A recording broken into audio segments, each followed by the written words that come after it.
How's it going, y'all? We are getting near the end of Opus 19, and I've got meta review stuff on the way. I still just need to sit down and record some of it. But in the meantime, I wanted to go over maybe one of the most fun lists from the Opus.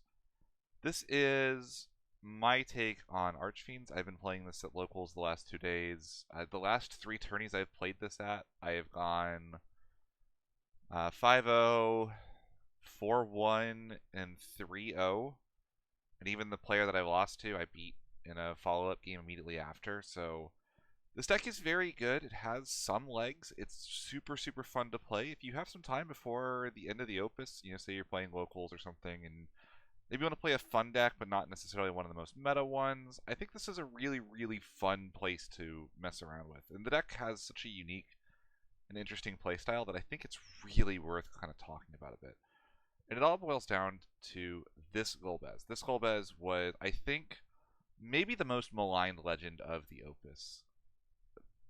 It plays off of Warp, which we've kind of just determined as a collective is an inherently very weak mechanic outside of very specific situations, most notably Theodore and Prish, but he interacts with Warp in a really interesting way, which is that when a Warp counter is removed, you get to play an Archfiend from your hand out of the field. And literally everybody completely forgot about this card as soon as they revealed in the set that there were no new Archfiends. So we're still stuck playing ones from like Opus 13, and these cards have not aged particularly well. But even so, when your cards are free to play and replace themselves immediately, there's a lot of value in that, particularly because there's a lot of random Category 4 synergy. So this started off using kind of Steve D's list. If you have a chance, go check out YYTFFTCG's videos on Archfiends. They will have plenty of really interesting videos and builds, and this is kind of where I've gotten to after playing the list a lot myself. So first things first, your main goal of this deck is to go turn 1 backup, turn 2 Golbez Warp. And to that end, we have 3 copies of Golbez, 3 copies of Sid Polendina, and 3 copies of Aldo. All of these will get you a turn 2 Golbez Warp. Unfortunately, it really sucks, but against 13, you have to warp Golbez on turn 1 because you really need to play Rubicante on turn 2. So if you have to empty your hand down to nothing, you just kind of have to do that. I think it's really important to kind of look at the backups here. So we have, this is at its core a Wind Lightning Category 4 deck. So we have the 3 Sid Polendina, the 3 Aldo. We have 2 Zemus. Zemus is actually a very, very strong backup in this list. There's a pretty decent chance you take a little bit of damage early, at which point he becomes literally free. He's Category 4, and he's another Lightning card, all of which is really good. He's also just generic recursion for forwards like Cloud or Felthanos that might have been outed early, but will win you the game, or just as commonly the Y'shtola. Gramis allows you to search for Category 12 forward. Usually this is Vayne, but if you're against Ice Lightning or Ice Earth, it can be Felthanos. They tend to run very few outs to the card. Ice Lightning in particular has almost none unless they're on a 7-cost Odin, which usually you're okay trading 7 for 7 in that matchup. 2 copies of Rosa. We have the Theodore and the Cecil, so the character synergy's there. She's just another cheap backup that happens to be Category 4.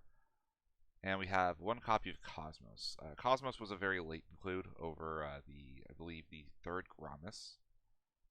But it turns out that sometimes you just really need to be able to actually cast the Archfiends from hand because you don't have time to get another Golbez warped. So she allows you to do that. Maybe you can get, like, if the last Archfiend down for a Barbarisha, for example, just ends up being a generally useful card to have access to. A little scary to play her in a format with Une, because she is the biggest Une bait of all time. Une will always target this card.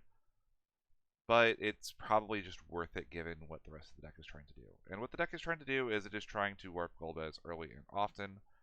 Usually you want to go turn 1, like I said, turn 1 backup, turn 2, tap the backup you played, plus either pitch a card from hand to get the Golbez warped, at which point you have the game off and running. We can accelerate that with our 2 copies of Vayne. For a long time this was 3, and the more I played, the less I felt like the 3rd Vayne was necessary. Usually when you want to get it, you'll search it off of the Gramis anyway. And because there's only one other warp card in the list, Vayne doesn't have a ton of value outside of exactly speeding up Golbez. So this combo is still very, very potent, but because we're only on this many warp cards, we're not on like, the one copy of Sophie or anything, Vayne really just kind of needs to be at a slightly smaller count. And trust me, he's still plenty searchable, plenty recoverable. You're going to see the Vayne when you need to. As an alternative, because we have Gramis to search our category 12 characters to kind of give us extra copies of Vayne that happen to also give us backups. As a side note, this deck really likes getting to about 4 backups, but which Gramis helps with. We have the one copy of Fel Thanos. If your opponent's deck doesn't have an out to Fel Thanos, you can just win the game on the spot, which is always really, really nice. Don't play it against Mono Water. Don't play it against any deck that's playing Une. But if it's good in the matchup, it will literally win you the game. So Golbez needs Archfiends to play. We have the Rubicante, the Barbarisha, and the Cagnazzo from Opus 13. All of these are fine. None of them are standouts. Cagnazzo, if you can get him down early, is very strong removal, and you can mitigate the low power using the Golbez and the Cecil. I've actually gotten the 7 water counter effect on him before. It's very... Once this deck starts rolling, you will end up playing 5-6 forwards in a turn while still maintaining hand size. It's genuinely impressive. We have Rubicante, who is probably on average the most generically good Archfiend. Well, Skarmy alone is actually, this special is really, really good. This card can be very difficult for opponents to deal with. I always kind of wondered why the Blood Tap did 4k instead of 5, given that it means you don't kill a lot of things. But if you're against a mono deck, Blood Tap is 2/3 of a Doom of the Living for half the cost, which kind of puts that in perspective on how good Blood Tap actually is. Rubicante is extremely potent, kind of just ends up being a very difficult card for your opponent to deal with.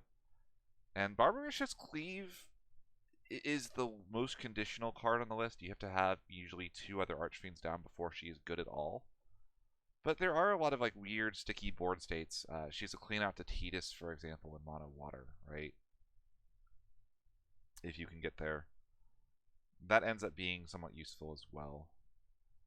We have so many Category 4 characters. We have the Golbez, the Rubicante, the Barbarisha, the Cagnazzo, and the Skarm. That Theodore and Hooded Man end up being really nice. Hooded Man is an EX that kind of gets you another Archfiend to play off of your Golbez. Allows you to get back a Golbez in the break zone and then rewarp it. Really just an all-star in the list. And we need enough lightning cards to consistently play our Golbez and warp it, so we're on the 3 copies of Edge. It's kind of like a Bad Merald, but Bad Merald is still a decent enough card.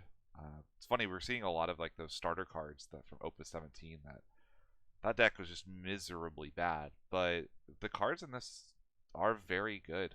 The 3 Skarms, the 3 Edges, and oh my goodness, if you haven't seen this Cecil go off with the Theodore and a Hooded Man on field, it is genuinely incredible. This ends up being this massive damage mitigation and removal tool, and you get all of your forwards get power pumped and brave, and yeah, it's... I remember people saying this card was actually really good, and I was like, when are you ever going to get 6 Category 4 characters? It just doesn't make sense to me. This list will get you 6 Category 4 characters without sneezing. Usually you'll have 2 to 3 in backups, and then a couple Archfiends, at which point Cecil just says win the game. We do need more lightning cards, so we are on 3 copies of Cloud, which is by far the best win lightning card. Allows us to leverage some early game removal if we need it while we're getting our Golbez warp. This deck kind of starts off and then explodes in the mid-late game. Cloud allows us to get to that mid-late game very easily. And lastly, this deck had a crippling weakness to Shantoto, so we teched in 2 copies of Ishtola to kind of close our board down and basically allow us to blank the first mass removal effect our opponents have. This deck is super fun and super cool. I don't think it's very far off being playable, I'll be honest. I think it's only super impressively bad matchup is going to be 13.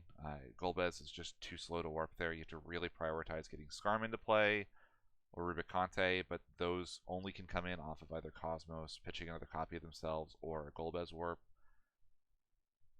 And other than that, like, it does relatively okay. It can play Rushdown. It can play a mid-range game. I've kind of done this a couple times, but if you haven't done this before, you can go to FF Decks, go to play this deck, and you can immediately start running some test hands. So looking at this hand, this would be a mulligan. I have a backup I can play, but I don't have access to Golbez, and I really want access to it. So we're going to go ahead and mulligan. And first turn, it's not ideal, but we can still go something like the Theodore for the Rosa. Start the next turn. Okay. And unfortunately, I think we're going to go the Gromus and the Barbie for the Aldo. We're going to use that. We're going to get ourselves our Golbez probably for next turn. We're going to hold one more turn just because we didn't draw a Lightning CP. So we're going to shuffle. If we want to, at the end of our opponent's turn, we can fire the Chocobo. So let's go ahead and do that. 1, 2, 3. Let's take the edge to our hand and then move these to the bottom of the deck. Start turn. And we're going to go this, and I suppose one of the Hooded Mans to play ourselves the gold, or to warp the Golbez.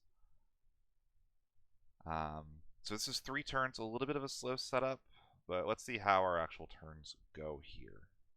Start turn, and I whipped the first Archfiend, of course. It's what you love seeing in demonstrations, right? Let's do this. Let's get down the Hooded Man, get back the Barbarisha, so that I have something, and I'm going to go ahead and hold for one more turn. We're just not seeing Archfiends. Golbez plays the Barbarisha. We draw a card. Yeah, so that's the one downside of this deck. It is a bit of a weird combo deck. Ooh, that is a miserable hand. The Shuffler has just not been kind to me lately in this. First turn, no backups.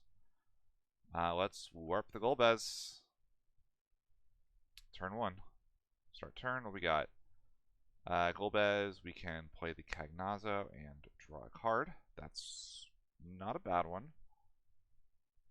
I think I'd probably just hold here for one turn. I think I could play the Vayne, but I want to keep the Zemus backup here.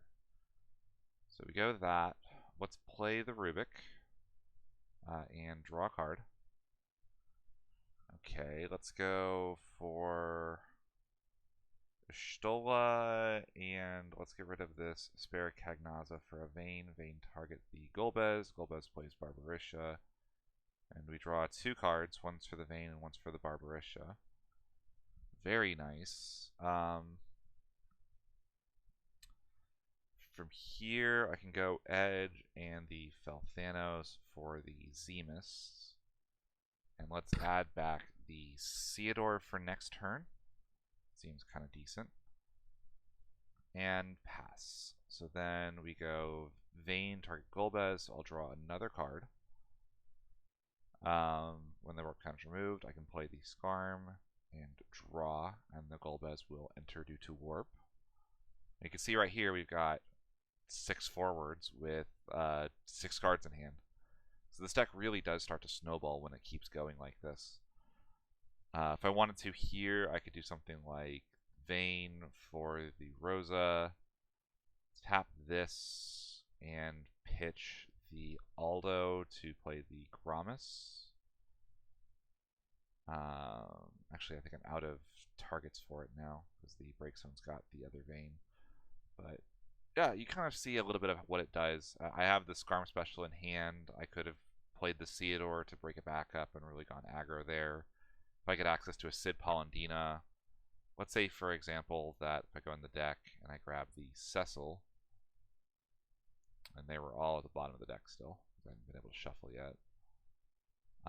Cecil would have 1, 2, 3, 4, 5, 6, 7, 8 characters for fodder. Plus, I'd be able to use that and go 1, 2, 3, 4, and a dull, which is very powerful. I could also play down the Theodore at some point to give myself extra activations. It's a little one of those decks that like needs a little bit of time. You have to kind of practice with it a little bit, but you would be shocked at just how powerful and how versatile it is. Give it a shot at your locals. Talk to me. Let you know what you guys think. And until next time, I'll see y'all around.